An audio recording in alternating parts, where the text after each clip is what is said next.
How's it going, guys? Welcome back to the GSMC Chip Shot Football Podcast, brought to you by the GSMC Sports Network. I'm your host, Manny Maradiaga, today on Thursday, August 15th, to talk about some more storylines going in and around the NFL. We got some more preseason going on later today, just one game between the Eagles and the Patriots, and that's going to be one of our topics today in some of the joint practices that they had over this week, but it doesn't mean it's going to be the main storyline. Obviously, the biggest news, I believe, is Matthew Judon getting traded to the Atlanta Falcons from the New England Patriots. We're going to go into that and just my thoughts on it, how the Falcons got a lot better with more news coming out today on adding Justin Simmons as well. Then we're going to talk about Ja'Marr Chase looking for a new contract extension, but isn't necessarily needing one this offseason like some other receivers. Should the Cincinnati Bengals be putting more of an emphasis and making it more of a priority to get it done this year, or is time on their side and they don't have to worry about it too much? We're going to answer that question throughout the duration of the show and other topics as well as we move along. But before I get started, as always, I'd like to remind you guys, if you guys have any questions or want to make a comment during the show, we want to hear about it. Your input is a big part of what makes this show great, and we thrive on your energy and insights. So whether it's a comment, a thoughtful question, or an opinion you just have to share, don't hesitate to drop it in the chat. Now, if you want to make it absolutely sure that your message stands out and gets featured on the show, there's an easy way to go about that. Use the super chat feature. Just click the $ at the bottom of the chat box to send in your super chat. This guarantees that your message gets on the air, and it's also a fantastic way to support our channel. We rely on your support to keep bringing you the sports content that you love, and appreciate each and every bit of you that are able to use the super chat button as well. So go ahead and let us know what you're thinking. Hit the super chat button and let's keep this show as interactive and as exciting as possible. But if you do prefer to use an alternative option, you still have the tip and donations link that you could use at gsmcpodcast.net to tip, donate, and leave a comment or question there. We couldn't do this show without your amazing support, and we're always so thankful to have you guys as part of our community, and also greatly appreciated for you guys to drop in any question or comment using, again, that super chat button. But regardless of that, we're going to jump into the first segment now, talking about the big trade that happened just yesterday. I believe that the news of Matthew Judon being traded to the Atlanta Falcons, announced pretty much, confirmed this morning actually, but announced yesterday over some reports by Ian Rappaport and all the other reporters that had something to say about it. Matthew Judon now ends his tenure with the New England Patriots, and he goes over to the Atlanta Falcons, all for only a third-round pick. The Patriots get a 2025 third-round pick, and of course the Falcons get Matthew Judon. And I think this is overall, just general thoughts on this, the best solution for both parties here, just because it's been a confusing last couple of weeks following this Matthew Judon situation, because he was going to participate, leading into training camp. He said, compared to last year, where he was also looking for a new contract, he said that he was actually going to take part this year in training camp and not hold out, because he said that, that just wasn't him. That wasn't something that he felt comfortable doing. So initially, you thought that Judon was going to be, a good sport about it. He was going to show up and just play out this last year and sort of see what happens in the end. But it took a little turn once the pads came on, and then you saw him sitting out to the sideline. I'm sure you guys saw the interaction between him and Gerard Mayo on the sideline, having a pretty extensive conversation while Judon did not participate in practice. Then he sort of walked off the field after that, and we didn't know where to go really from there.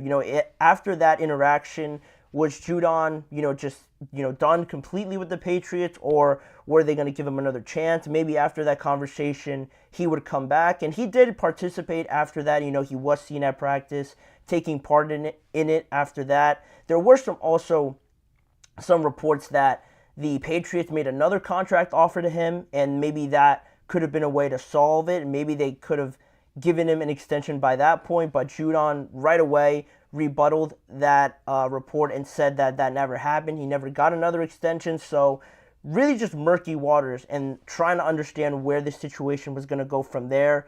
Personally, I never thought it really was going to end up being an extension for Matthew Judon just because he was in the final year of a 4-year, $54 million contract that he received initially from the Patriots once he went over there. And he wanted a deal last offseason, like I mentioned already. So this has been going on for a pretty extensive time now, over 2 seasons. And if it didn't happen last year, I think this year there was an even less chance of it happening just because there was a new, order coming in, new general manager, new head coach. They went a lot younger, as you guys saw, cutting ties with Juju Smith-Schuster and other players that they let go along the way as well. Matthew Judon, to me, just never really fit into what they were trying to do. Not from a production or playing standpoint, obviously, right? Because I think he's still a good player, even though I think he actually turned 32 today or maybe tomorrow. He's still producing at a pretty decent level. And for him to join the Falcons now, I think instantly he becomes their best pass rusher just off the bat. Based on what we've seen from the Falcons and the lack of production from the pass rushers, I think once he gets there and plays in that first game against the Pittsburgh Steelers, we're going to notice a big difference from the edge pressure already just with him being there. So it really just didn't match up with the Patriots, right? Their hesitancy about extending him, even though they had the most cap space in the NFL right now, sort of, told you everything that you needed to know, right? You're just sitting there with a bunch of money. You could extend Matthew Judon. It's not like he wanted to be paid as the highest paid pass rusher or anything. He probably just wanted more guarantees over the next few years, but they sort of sat on it, stalled it a little bit. And if you didn't already notice, they probably weren't going to do it if they weren't eager to extend Matthew Judon because of that. So that's where my feelings came from, just reading the actions and how everything was being played out. It never looked like Judon was going to stay with the Patriots unless, he was contractually forced to stay there because of that last year of his deal. So moving him on to the Atlanta Falcons for only a 3rd-round pick. I've seen some people, not be too happy with a 3rd-round pick. And, I can understand it, kind of, because, you look at Judon, one of the better players over the last few years for the Patriots, and to only get a 3rd-round pick initially just on surface level might seem like too little, but if you hear what other executives have to say, one NFL executive actually said that he was surprised, actually shocked, that New England got that high of a pick for Matthew Judon, according to NFL insider Phil Perry. So, he was valued differently, it seems, across the NFL. Some people thought that his value was maybe a later round pick, and for the Patriots to get a 3rd-round pick, I don't think it's too bad at all, because now they're really committing to, being bad, I guess. They're committing to the rebuild. They're committing to not tanking, but just realizing that there was never really a great chance to compete in that division with the quarterback questions, with starting everything over. You're not going to compete with the Bills, who have everything established, the Jets, who have everything riding on this season and potentially next season. The Dolphins, they were very good last year. They only improved this year, so they're not, really going to get any worse. You're really the only team that's really in this stage of a rebuild. So competing with those teams just in the division, not to mention the entire conference, right move to make in my estimation about this whole topic. And what I found pretty interesting too here, just to close this out, was that Bleacher Report's Jordan Schultz also mentioned that not only were the Falcons involved, but also the Chicago Bears. Those two teams were actually the 2 finalists for Judon to potentially end up in one of those spots. And obviously Atlanta beat them out and ended up getting Judon. But the Bears were in that market still looking for a pass rushing partner for Montez Sweat. So either one of those situations, looking at it now from hindsight, would have been great for not only Judon, but for the Bears as well, to get someone to pair up with Montez Sweat. But really, if I'm going to pick a winner or a loser from this trade, I think they're both technically winners, kind of, because Atlanta obviously got better, their pass rush got better, but New England, weird to call them a winner just because they did get worse technically, but I think they are winners just in the sense that they are doing everything according to plan. They're not holding on to players just because they're good and they're afraid to get rid of them because they're still producing at a pretty decent level. They're going to get worse, but for the future, they're cashing in on the future and stockpiling all the draft capital to try, get better quickly over the next few years of the draft. They are in a very much a long-term plan, so I like the way that they did this, cashing in on it right now. And the Falcons, getting better. The only questions you have about Judon is the age, obviously, how he's going to produce, and also what kind of contract you're going to give him. Turning 32 pretty soon, if not already. Are you going to give him 3 years, 2 years? I don't think they'll give him 4 years.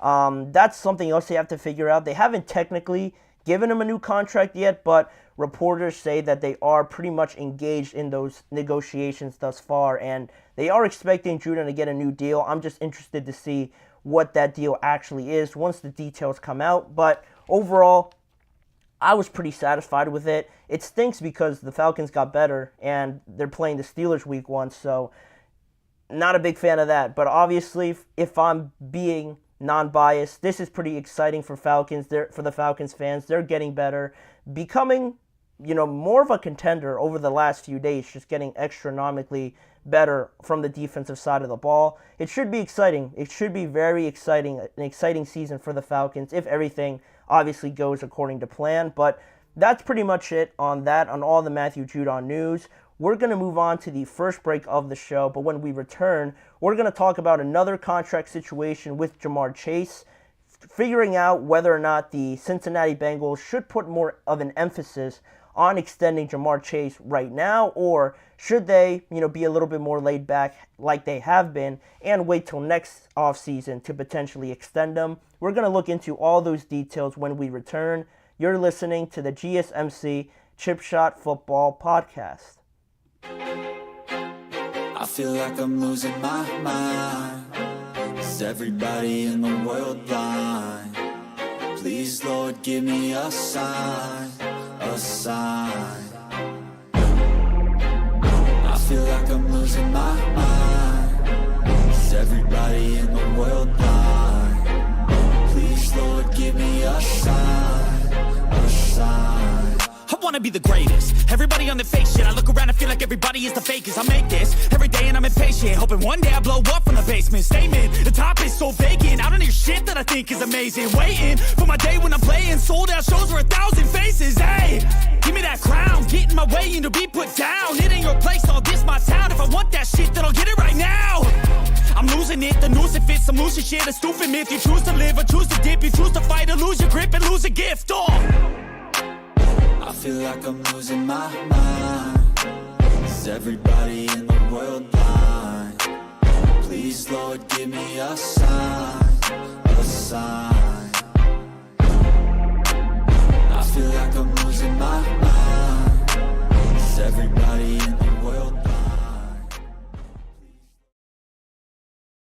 We are back here now on the show to talk about the Cincinnati Bengals and another top 5, top 3 wide receiver in the NFL, that being obviously Ja'Marr Chase. And on Ja'Marr Chase being one of the best receivers in the NFL currently, he has been since really he stepped foot in the NFL, right as he was drafted, much like his LSU teammate Justin Jefferson. As soon as both of them got into the NFL, they've been home run hitting draft picks ultimately, because you look at Ja'Marr Chase and what he's been able to produce for the Cincinnati Bengals, helping them make a Super Bowl, and the partnership that he has with Joe Burrow, being one of the more dangerous duos, just quarterback to wide receiver in general in the NFL.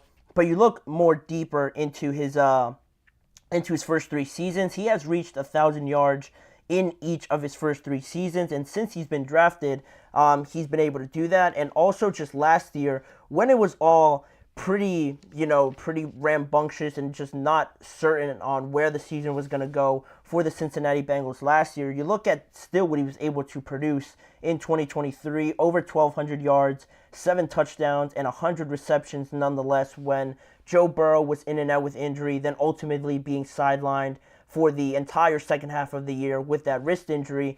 Ja'Marr Chase still doing what Ja'Marr Chase does ultimately, producing like a wide receiver does, like a wide receiver 1 does, at an elite level. And that's why we get to this issue now where he's also looking for a contract. But you might compare it to Brandon Ayuk, CeeDee Lamb. But the main difference with Jamar Chase and those two other guys. Those two other guys are on their absolute final year of their deals. They're on their 5th years, technically, of their contracts, whereas Jamar Chase is only just becoming eligible this offseason to get that extension. He is in no way, shape, or form trying to face a deadline with the Cincinnati Bengals. The Bengals don't really have to do it this offseason if they don't want to. This is just the first year that Jamar could decide to approach them and try to figure something out, best case scenario, this offseason if they were to figure out an extension. But like I said, this is his first year of eligibility, but because of that, he is still in his rookie contract, and he is set to make about $1 million in base salary for 2024, and still, the Cincinnati Bengals still have that 5th-year option like Brandon Ayuk and CeeDee Lamb are on right now, where Jamar Chase will earn around $21.8 million on that 5th-year option, which the Bengals have already exercised. So if they can't figure out something for the remainder of this offseason and even till next offseason, till the end of next offseason, Jamar Chase is still going to technically be on that team because he's still contractually obligated to be there because of that 5th-year option. So the Bengals have nothing but time really on their side, but it becomes a little tricky now and a little bit just awkward, uncomfortable in a sense, because Jamar Chase obviously doesn't want to play 2024 on a $1 million base salary. His talents obviously astronomically exceed that price tag for the Cincinnati Bengals. So he hasn't been practicing. He hasn't been practicing or taking part in the actual, hitting, the drills and whatnot in the Cincinnati Bengals practice. He's only been there, just present, just sitting on the sidelines, sort of holding in, if you would. And that's the situation he faces now. But head coach Zac Taylor mentioned that it's nothing that he is really taking too seriously, it seems like. He didn't say that, but just based on his comments, he says that they're taking it day by day, and they're just going to essentially wait it out, see if anything changes naturally, if Jamar just decides to practice, because again, he is contractually obligated to play, or else he will be subject to fines, probably come the regular season. I don't know for certain if they're doing it right now. They might be sort of, just waving those away just because they know and understand what Jamar's going through, wanting a long-term deal, but once the regular season starts, they're going to need him out there, and I don't think he'll hold out or anything like that because this is the only first year of eligibility. But regardless of that, it is not an ideal situation, not the perfect situation, obviously, because the Bengals will want him out there, will want him practicing, and just based also on the fact that their owner, Mike Brown, said that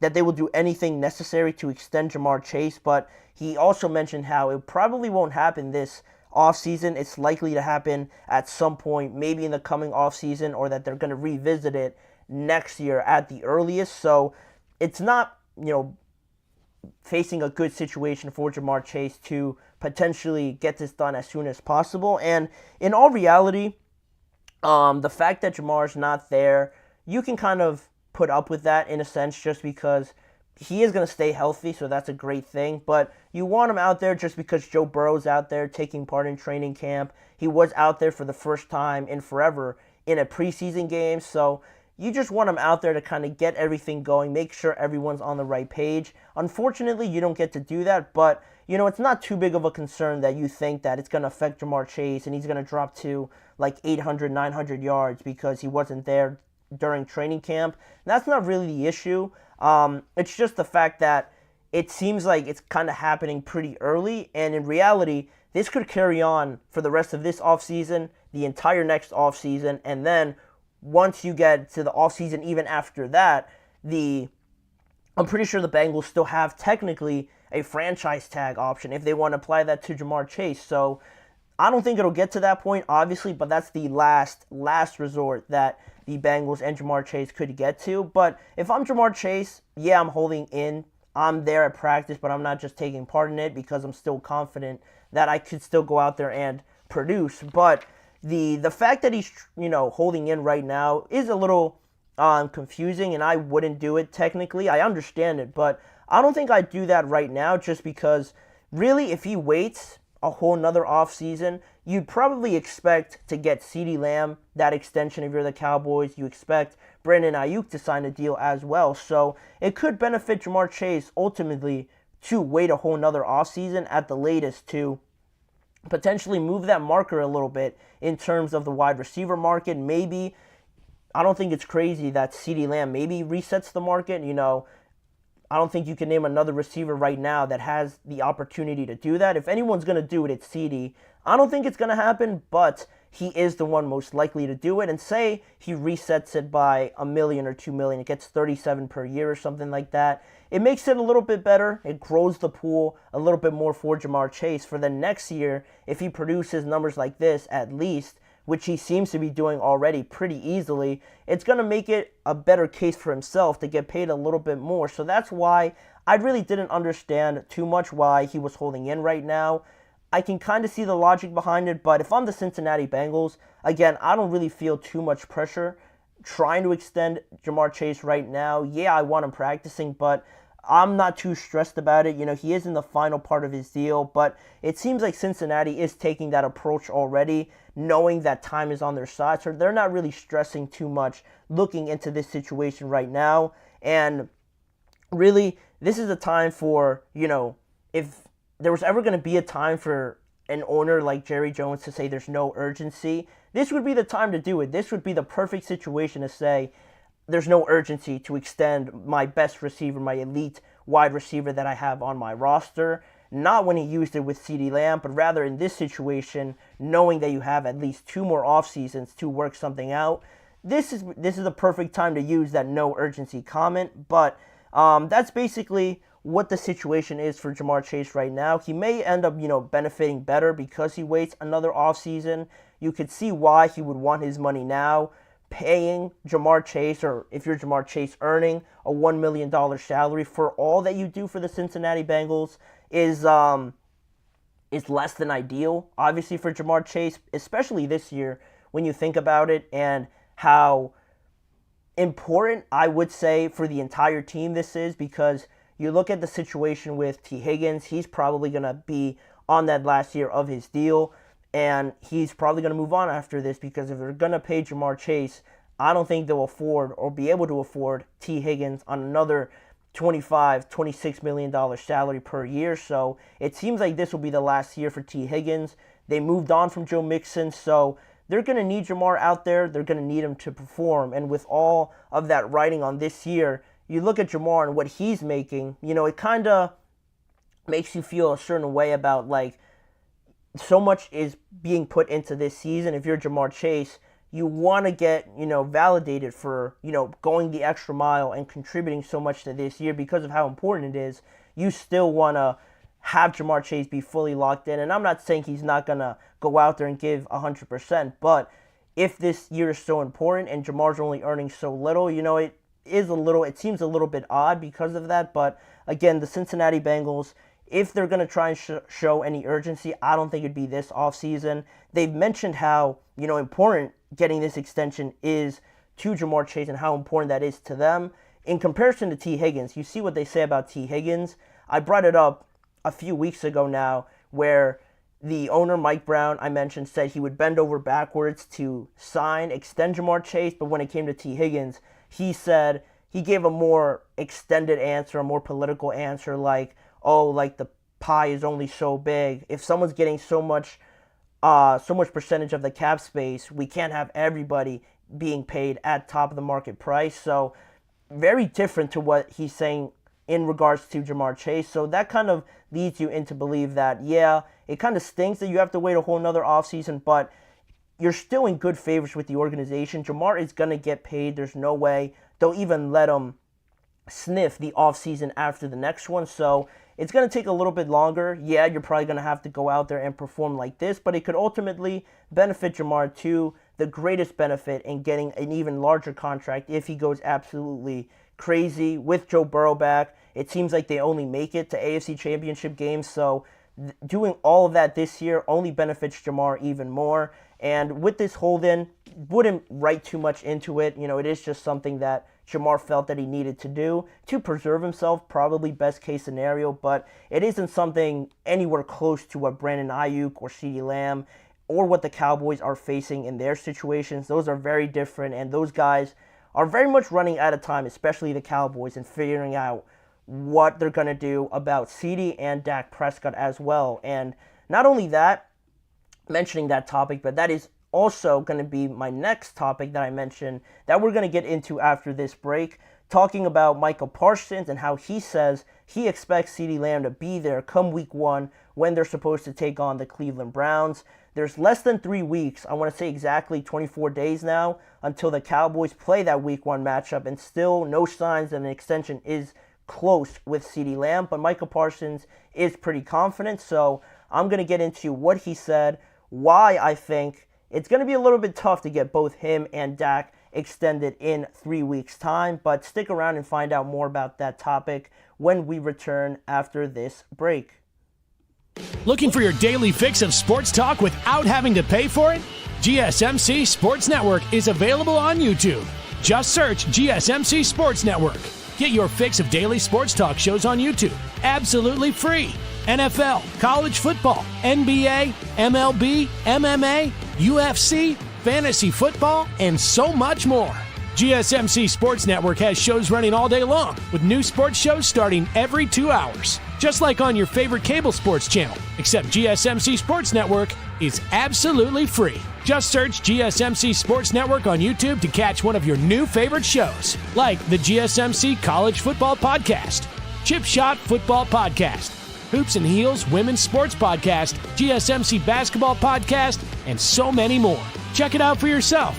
GSMC Sports Network, now available on YouTube absolutely free. Search GSMC Sports Network on YouTube right now.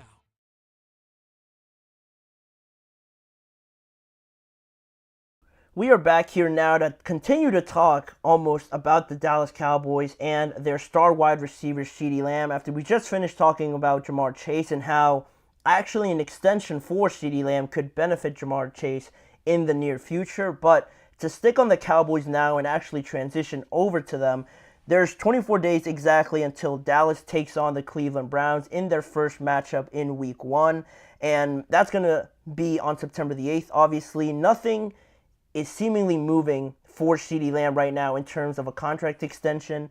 From an outside point of view, there could be a lot of things actually going on between CeeDee and, the Dallas Cowboys organization. Who knows behind closed doors? But from everything that we've heard, from all the reports, from all the, just predictions and things like that from people that are really close to the situation, it's almost the same thing every time. I keep reading it every single day. New reports, new stories that come out, but basically saying the same message. The Cowboys feel very optimistic. They feel like they're having good conversations. It might not be close, but they're feeling good about it, which is kind of hard to understand if nothing's, really close yet, but you're still feeling optimistic. It's just, really just doesn't make sense, or how you could feel that way in regards to getting an extension done for CeeDee Lamb. I saw also today Dak Prescott mentioning that they're having good conversations in regards to his contract extension, but that also might be probably the 4th or 3rd time I've heard that from Dak Prescott, and still, again, nothing getting done actually actions-wise in terms of extending your two most important players, arguably, outside of Micah Parsons. And there's now almost exactly 3 weeks left, and my question now, with Micah Parsons saying what he is going to say, what I will bring up in just a moment here, to bring up the fact that, or expect CeeDee Lamb and Dak Prescott to both be there, it's almost a long shot for me, and I'll get more into it after I explain what Micah Parsons says. Micah Parsons, still, much like the Cowboys overall, he also is pretty optimistic and confident, actually, on CeeDee Lamb being there come week 1, because he said, obviously, we miss him. He's one of the best people you can have in a locker room. I'm pretty sure he'll be here, and he also said that he's talking to CeeDee Lamb, pretty regularly. He's watching the practice film, so he is still staying engaged with what the Cowboys are doing this year, but he is still holding out. He is one of the receivers that isn't present, hasn't been present all offseason, and unlike Dak Prescott, looking also for a contract extension.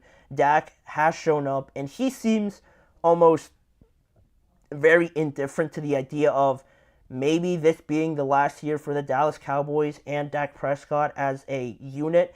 He seems like he's pretty open and accepting of the fact that, whatever happens, happens. If a contract extension comes, it's whatever. It'll be great. But if it doesn't, he seems perfectly fine with, moving on. He's mentioned it in some comments before. And if that doesn't worry some Cowboys fans potentially over losing their quarterback, there's something wrong. Honestly, I would be pretty worried if I heard Dak talking about that.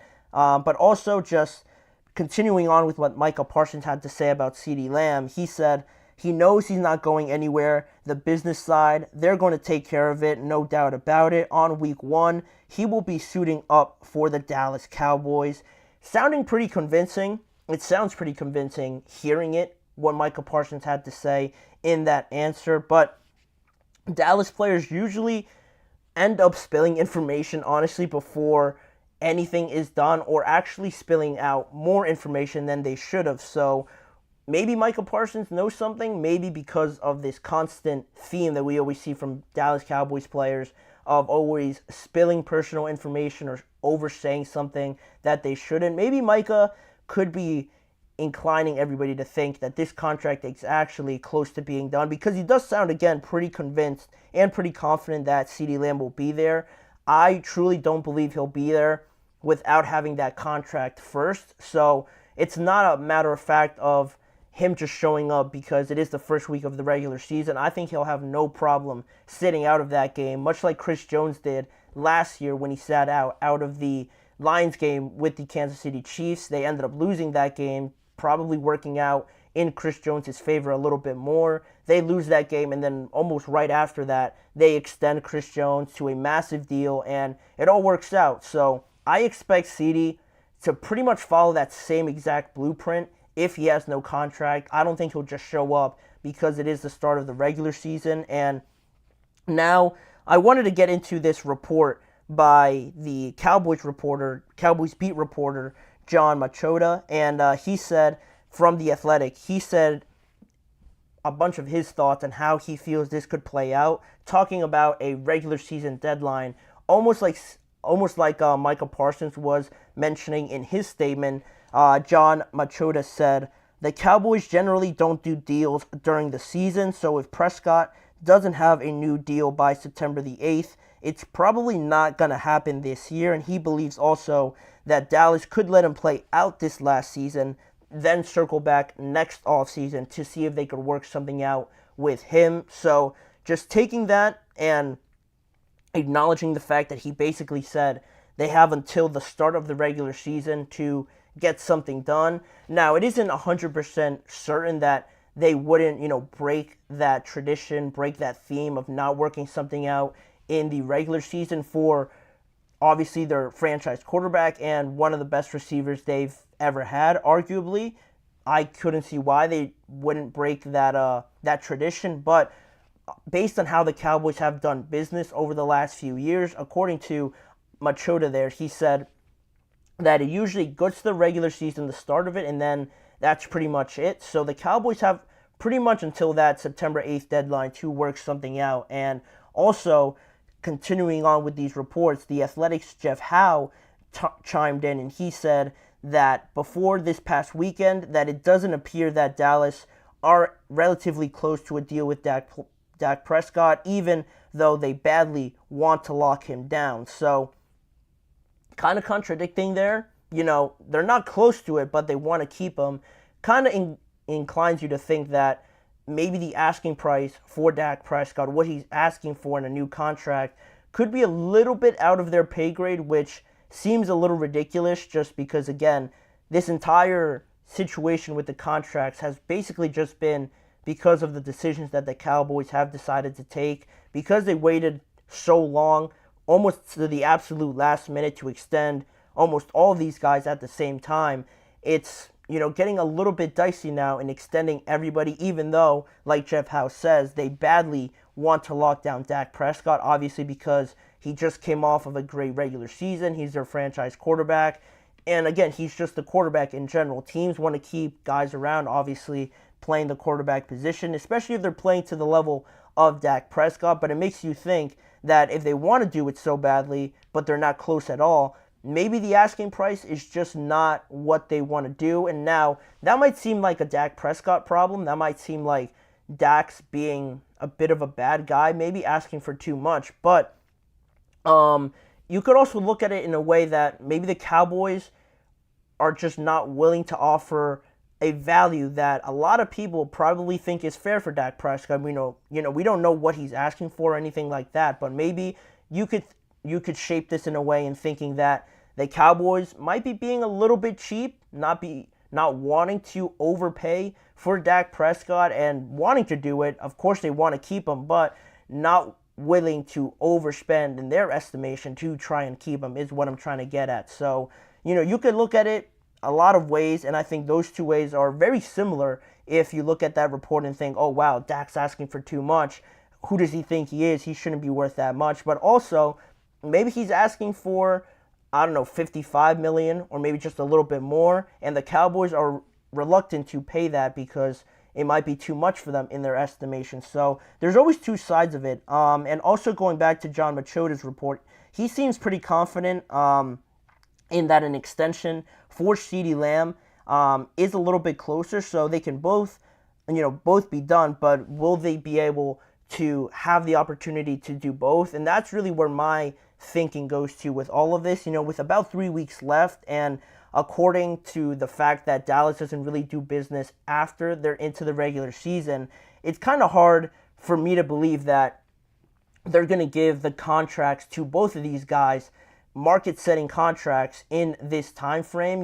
It's hard to do that, obviously, because it's taken so long already, and to invest so much money into CeeDee Lamb, he deserves it over the next 3 weeks, but also hand out a contract like that to Dak Prescott as well. It seems like it's going to be a lot. It's going to be a lot in just this time frame, and they could be talking about it. They've been negotiating it for the longest time, but now, because of all the reports saying that they're not really close, I don't feel like they're going to find any sort of breakthrough in the next 3 weeks that they couldn't have already in the months leading up to this, final decision now that we're really getting close to this deadline, especially if they don't do extensions, like I said, during the season, mostly to avoid, this holdout. You would want to get CeeDee Lamb done first, obviously, to have him be there. And it makes you think, where does that, leave Dak? If you extend the CeeDee Lamb first, say, just because he's not there, you want to have him there and actually show up. Maybe you get his deal done first, but then what does that mean for Dak Prescott? If you invest a lot of money in CeeDee, are you still gonna give that amount of money to Dak if he's not holding out or anything, so he's not really forcing your hand too much, but he does seem to be the more accepting, going back to the point I made before, of the fact that, if he moves on, if the Cowboys aren't willing to meet his demands, he has no problem with, having this be the last season for him being the quarterback of the Dallas Cowboys. And for two market-setting deals, again, it seems like 3 weeks just doesn't seem to be enough time to get that done. And that's my biggest issue now with, it seems like the same reports coming out each and every day. I just feel like they're going to have to end up choosing which one to do before the start of the regular season, and that might just end up being CeeDee Lamb because he's actually not there. He's not taking part in anything. He is holding out, and you want to make sure that he is there for that Week 1 matchup because they're definitely going to need it, playing the Cleveland Browns, matching up against Denzel Ward, having Myles Garrett come off the edge, and all the other talented players that they have. To not have CeeDee Lamb out there, they're probably going to be like 13-point underdogs or something like that in their first matchup, in all honesty. So they absolutely need him out there as much as they need Dak as well. Is 3 weeks going to be enough time for both of them? I feel like they're just going to have to decide. But let me know your guys' thoughts on whether or not you think 3 weeks is enough to get both of these deals done. And are we going to see both CeeDee Lamb and Dak Prescott out there come Week 1 against the Cleveland Browns? You guys let me know what you're thinking and all your honest thoughts about this situation. But we're going to move on to another break. We have two more topics to talk about on today's show. Some takeaways from the joint practice this week between the Philadelphia Eagles and the New England Patriots.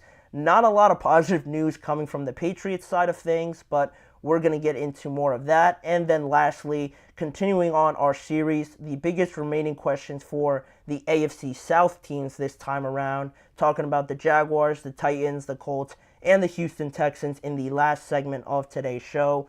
That is coming up for you guys, but we'll be right back in just a few seconds.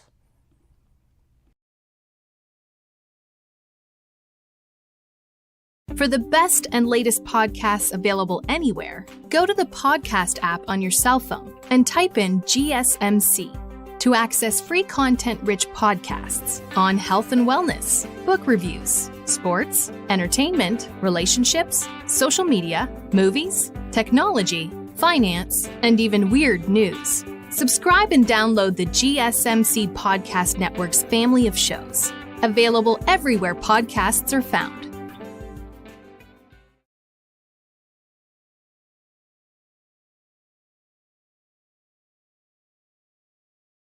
Thank you for joining me back here on the show, and now we're going to talk a little bit of what's been going on this week in regards to the Philadelphia Eagles and the New England Patriots, because both of them took part in some joint practices this week leading up to their second week of preseason against each other, obviously, actually tonight, actually kicking off right now at 7 o'clock Eastern Time.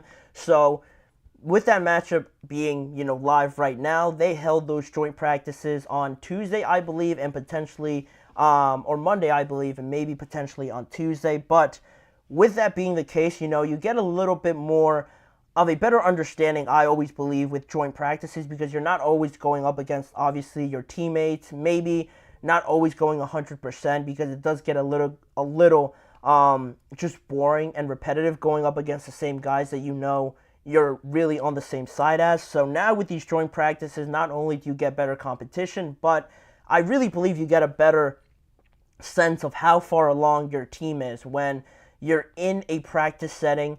It gets hot, it gets frustrating a lot of the times. If you think you're doing one thing great against your own team, but then you get to face another team and you get your butts kicked, it's really eye-opening, and it's really, a great understanding of where your team is. And that's where we get to this situation, because with the Eagles and the Patriots, very different sides of the spectrum, right? Obviously, probably quite opposite sides of the spectrum, because you have the Eagles, who have all these Super Bowl aspirations, expectations to make it to the NFC Championship game, at least with the roster that they have. And then you look at the Patriots, who are very much resetting everything at the absolute first step of, the process of getting everything settled down.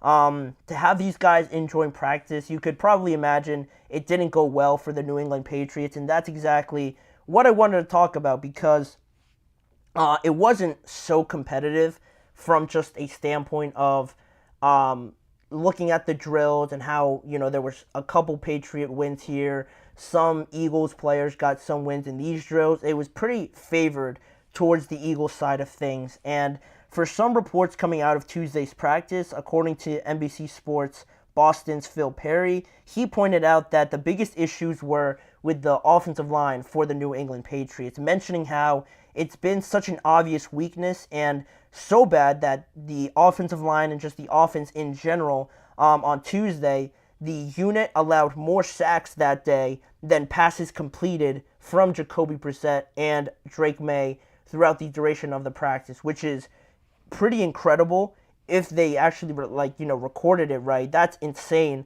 to know that you allowed more sacks than passes completed in that joint practice. And to go off of Phil Perry's reports, then you get Boston Sports Journal's Greg Bedard also describing it as an absolute train wreck and questioning everything that he has seen up until now from the New England Patriots. Because like I mentioned before, it's not only such a great eye-opener to everything, and hopefully your team comes out on the positive side of things, but on the other side of things, if you're facing up against maybe a team in your division or just any team in a joint practice, if you're on the wrong side of things, you get a lot more frustrated, and really you kind of have to take a step back and realize wow, maybe we're actually not as far along as we thought. And maybe we have to take a good look of ourselves in the mirror and realize that we're not at the level of some of these other teams, especially the Eagles, who are probably one of the best teams on paper in the NFL. We're light years away, apparently, according to these reports from Greg Bedard, describing it as a train wreck, questioning everything about this offense so far. And not only did those two guys have something to say about it, but there was also another quote that I wanted to show you guys here from the Patriots insider Tom E. Curran, and he said a pretty long-winded, explanation of what he saw from Tuesday's practice report. He said, when I look at those run stuffs, when I look at those unforced errors and the penalties that actually happened, though, you sometimes see penalties that are a result of a team being overmatched, and those are the penalties that happened in the course of play. And then there's other penalties that happened unforced, also mentioning that it's really the tidiness and just the unforced errors, like Curran mentioned in his statement, that are really the most eye-opening, and that it's really sort of maddening that the sloppiness, that the lack of discipline from this offense, he continued on to say, is the most shocking thing of all, that they're really just shooting themselves in the foot right now, going up against arguably one of the best defensive lines in football, that it really isn't a matter of just being overmatched, because they're probably more than likely overmatched compared to the Eagles' defensive line, but it's not really that. It's just more so the fact that, they're just hurting themselves a lot of these times. He mentioned in another statement that I read in the article that he was sort of saying how, kind of listing off reasons for why it was so sloppy, mentioning how they might be nervous or they might just be, jittery facing up against this potent Eagles defensive line. He couldn't understand why there were so many unforced errors by this New England Patriots team. And again, going back to the previous comments, it's very eye-opening, and you question everything on how just facing these guys in a practice setting, not even in a game setting, is so, it's just so shocking, the results that you get, because this is obviously the NFL. All these teams are good teams when you really look at it, but when you have a situation like this, you really take a step back and look at this Patriots team like, all right, we thought maybe you guys were going to be struggling, might have some bumps in the road, probably going to be on the latter half, the worst side of things in terms of record. But when you get results like this, it leaves you pretty surprised. And looking back on those sacks, having 15 sacks to the 40 dropbacks that Jacoby Brissett and Drake May had throughout that entire practice, if you put that into a percentage-wise, 38% of the times that Jacoby Brissett and Drake May dropped back, they were sacked. On 38% of the time, they were being sacked during that practice, which is insane to think about. It's insane that that offensive line almost wasn't there. It seems like they weren't even there to hold up a little bit to protect Jacoby Brissett and Drake May. Now, obviously, they weren't actually getting hit because this is practice, but it is a little shocking to see where this team is in reality compared to going up against one of the better teams in the NFL. But it wasn't all bad. I don't want to just down or be down on the New England Patriots this entire segment. There were some positives from the young wide receivers, and that seems to be the main silver lining in all of this, that their wide receivers continue to impress in all of their practices, not just this joint practice with the Eagles. Guys like Jalen Polk, Javon Baker, Jalen Reagor even, all made and continue to show out in these practices, making impressive catches. Having good connections with Drake May is also important, but it really won't matter, honestly, not to down on them again.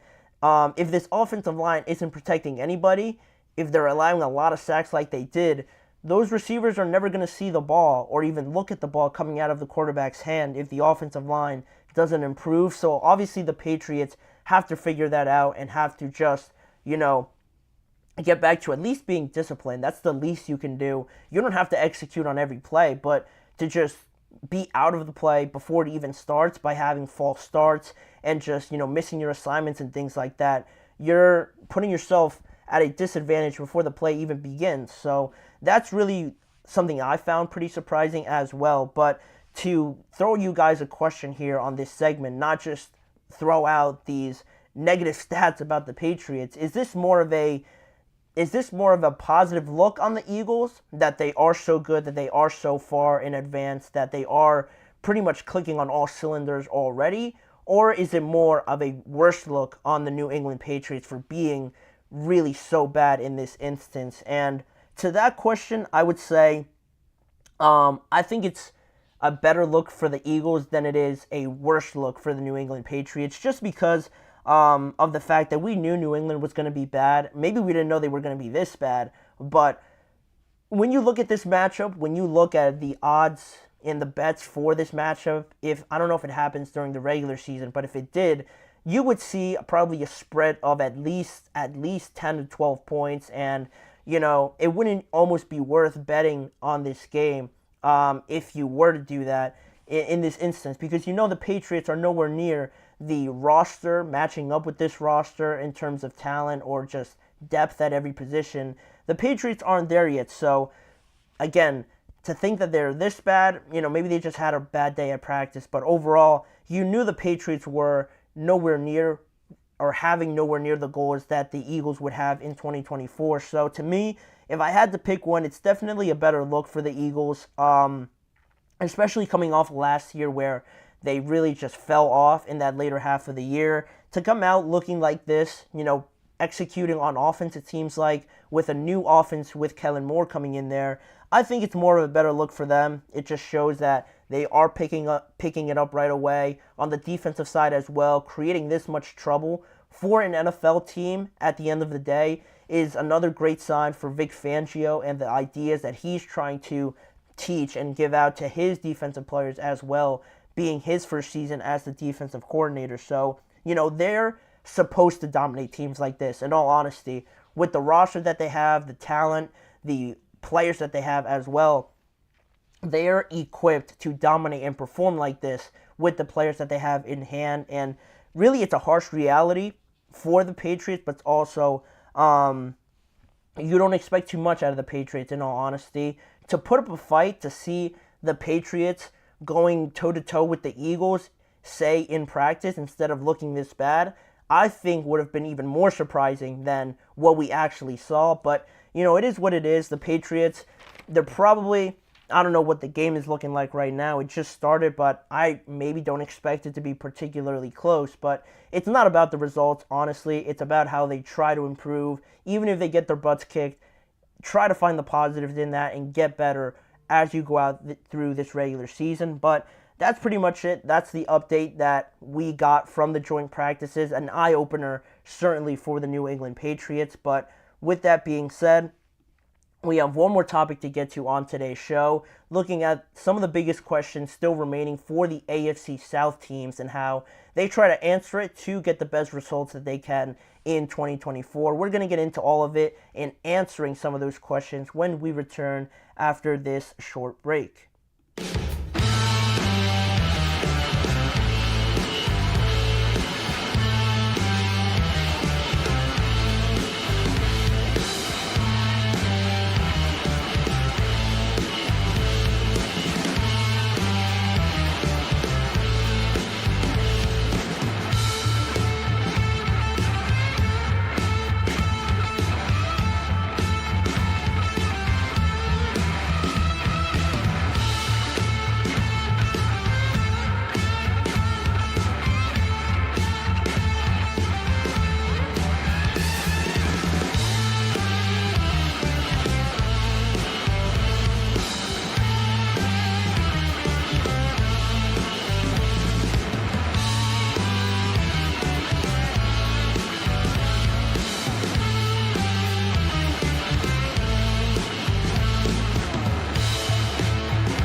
Thank you for joining me here on the last segment of today's show, just to continue on our series, going through some of the biggest questions that I have across each division in the NFL and looking at each team and trying to solve one of the biggest issues that I see having for each of these squads heading into 2024. We talked about the AFC East yesterday, and now we're going to close out this show with talking about the AFC South. And I know I mentioned in the show yesterday that this AFC South is one of the more exciting ones, I believe, not only heading into this year, but set up to be very exciting in years to come. But just focusing in on this year, some of the biggest questions that I have, starting with the Jacksonville Jaguars, is who will be their starters, who will be their starters in their secondary this year? Because you look at this team, the second half of last year was poor overall, with this unit giving up 30-plus points 4 times over the last 6 weeks.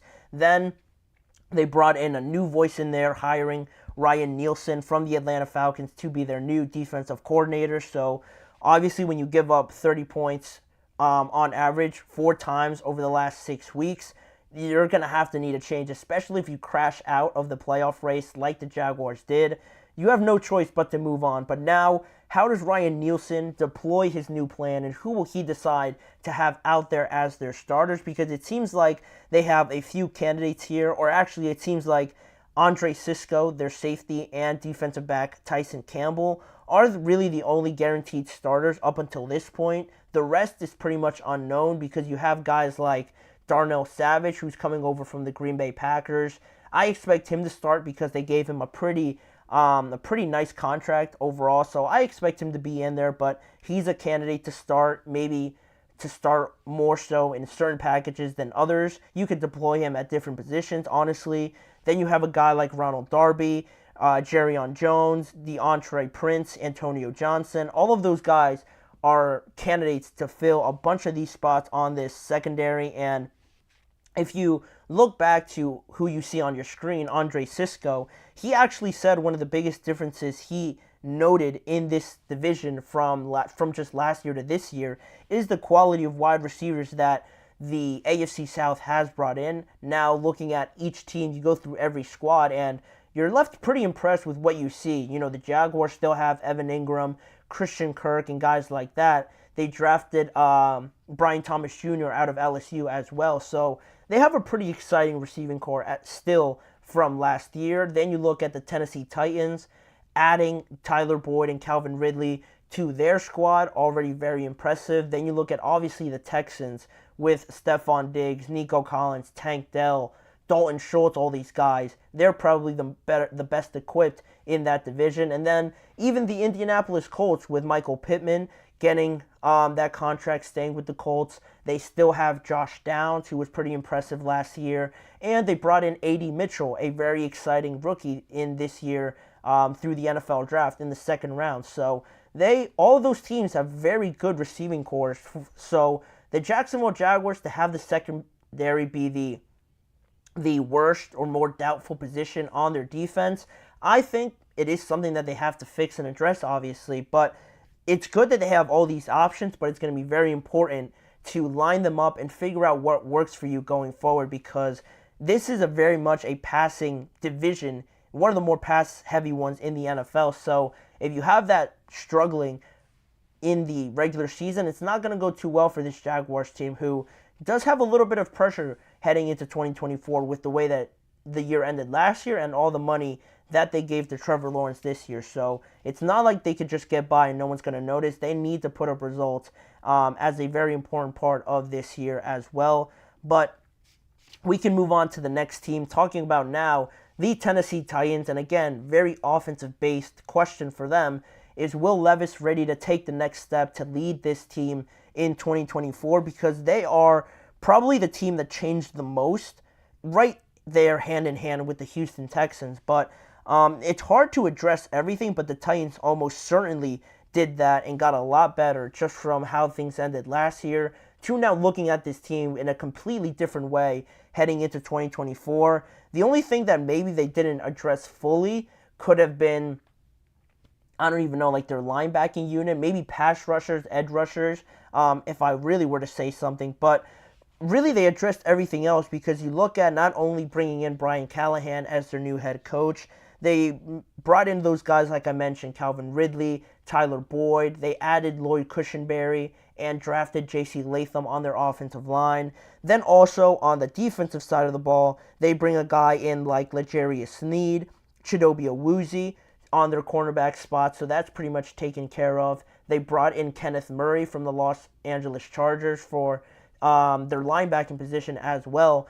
They almost addressed every single spot on every part of their team, so I was very excited to see it. The Titans now becoming a little bit more modern, and it really just all comes down to Will Levis now, because you need a top-tier quarterback in the NFL, obviously, to compete with the Patrick Mahomes, the CJ Strouds now, the Joe Burrows, the Lamars, and all these guys like that, the Josh Allens. You can't have that position be the one position that you have doubts about, because it's not going to work. It's not going to bring everything together. So Will Levis now is stepping into a situation that's pretty great, honestly, in terms of who he has around him, but there does come the challenge of learning a whole new offense, only being in your second year in the NFL, only having played 9 games last year. So the numbers may not stack up in general compared to other rookie quarterbacks, but he did impress in some performances, and I thought he did all right considering all the circumstances and not having as talented of a team last year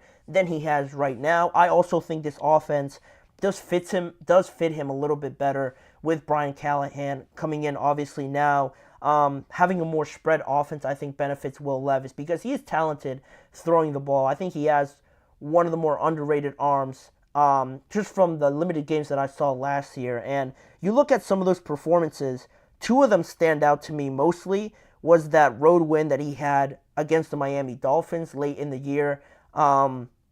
That was a very good win for the Titans. Maybe not playing for too much, but to compete with one of the better teams, I thought said a lot. And also he had a great debut against the Atlanta Falcons, putting up 4 touchdowns and throwing for 238 yards. And, teams without a high-caliber quarterback, again, are not going to stand a chance. And I think if they could get that out of Will Levis, why can't they be in a position to compete with the Jaguars at least, the Colts at least, and compete for that second spot in the division?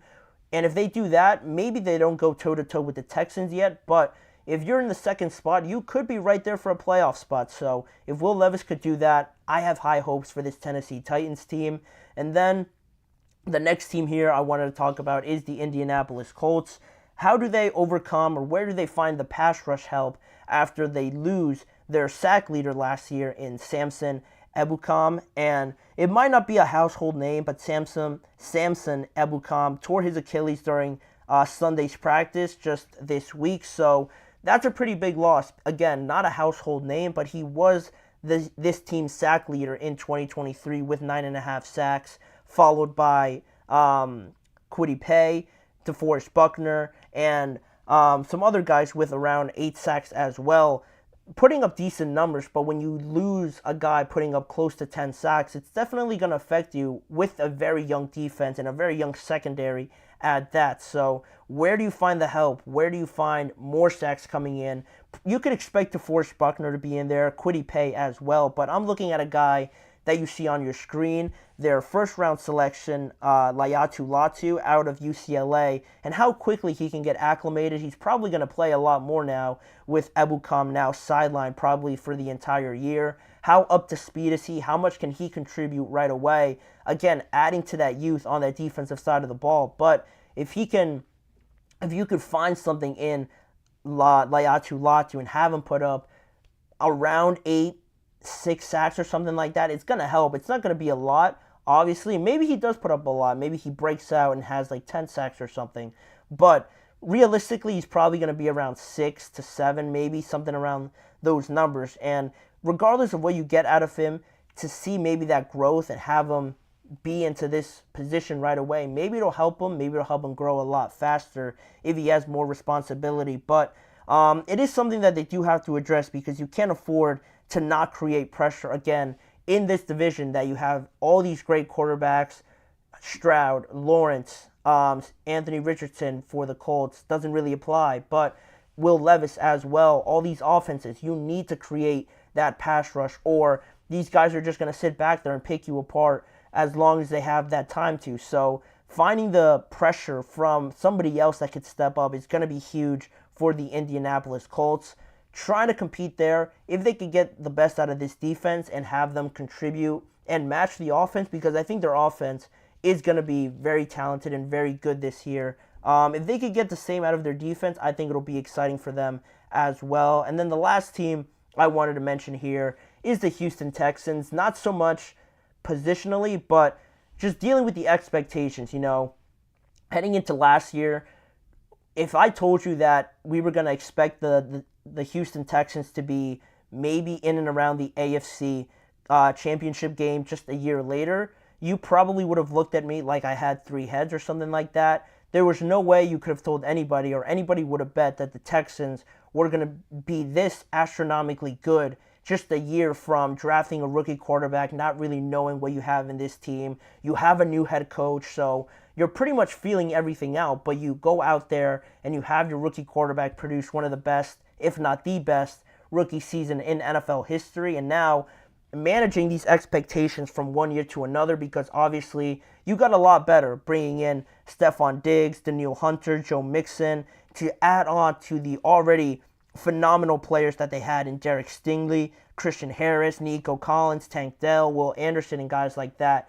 To have that talent around you in such a short period of time, how does this young and relatively inexperienced team deal with those expectations just from one year to another? It's a lot. It's a whirlwind of just cameras in your face, answering all these things, and expecting everybody already to have you penciled in for the divisional round, the AFC Championship game, if everything goes right, and maybe even the Super Bowl for some people in some people's minds. So how does this young team, accept the responsibility, go out there with a tougher schedule from last year and perform and try to meet these expectations? Because you can be rest assured that if they don't get, anywhere close to at least making the divisional round again, they're going to get killed for, underperforming, having such a disappointing season, where in reality, it's pretty miraculous to see them have this quick of a turnaround. You hardly ever see it. So it's just the way it works now. You have all these players, you're expected to perform, and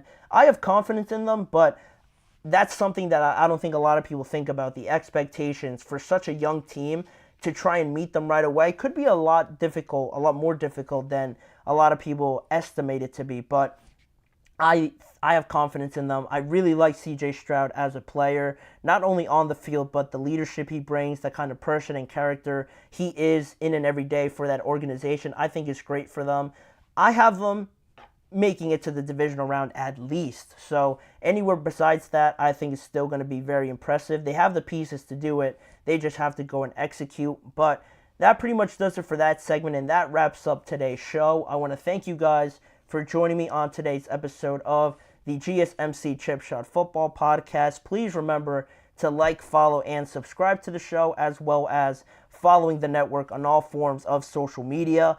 If you want to see more of this show, check out both YouTube channels as well, the Podcast Network channel and the Sports Network channel, for more forms of content around the NFL that you could indulge upon by checking out those YouTube channels. And also, lastly, tune in every weekday at 6:30 p.m. Eastern Time for more coverage around the NFL and discussions with me, Manny Maradiaga, as your host. Thanking you for joining me, and I hope to see you guys back here again with me tomorrow.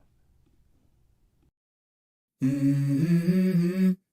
Mm-hmm. Mm-hmm. Let's go. I wake up to a little bit of drool on my pillow, feel like it's gonna be a bad day.